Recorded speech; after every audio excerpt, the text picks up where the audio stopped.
Може. Гледате денеска на тротоарна социјална средба во општина Куманово, амбасадорката на Србија во Република Македонија. Зошто разговарате конкретно о некои проекти, дали да говорите? Добар ден. Голема чест и задоволство е што денеска во нашата општина ја имаме на гости во официјална посета амбасадорката на Република Србија, нејзина екселенција, господја Дивија Товиќ.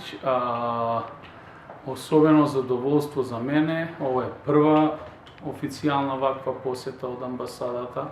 Разговаравме за поголем број прашања кои ја засегаат српската етничка заедница која што живее во нашата општина, како и сите останати сите етнички заедници кои што живеат во нашата општина. Разговаравме за можна соработка на културен план, а исто така и на економски план за во трендот на соработката на нашите влади, како што знаете, во тек е организација на заедничка седница на влада на Република Србија и на Република Македонија, која што ќе се одржи во Република Србија во Ниш, а исто така во иднина Куманово ќе аплицира пред владата на Република Македонија да биде составен дел на една ваква организација, еден ваков настан да се одржи и во нашата општина. Што се однесува до инфраструктурните проекти, поразговаравме за сите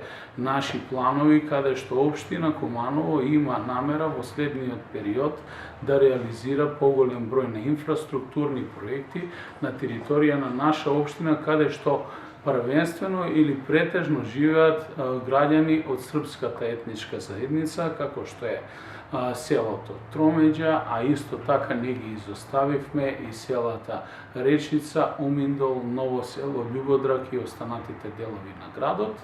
А воедно поразговаравме и за заеднички напори од страна на општината, подкрепени и со логистика од амбасадата за реализација на можна настава за факултативно или изборно изучување на српскиот јазик во одредени основни и средни училишта на територија на нашата општина. Секако ќе мора да се усогласи законодавството и одредени акти, но општината е секогаш на располагање за еден ваков вид на соработка, бидејќи сметам дека односите помеѓу српската и македонската заедница се традиционално добри и тие треба да се продлабочуваат, без разлика на официјалните ставови на политиката. Првенствено ваквите односи се добри поради традиционално добрите и братски односи на самите народи кои што со векови живеат на овој простор.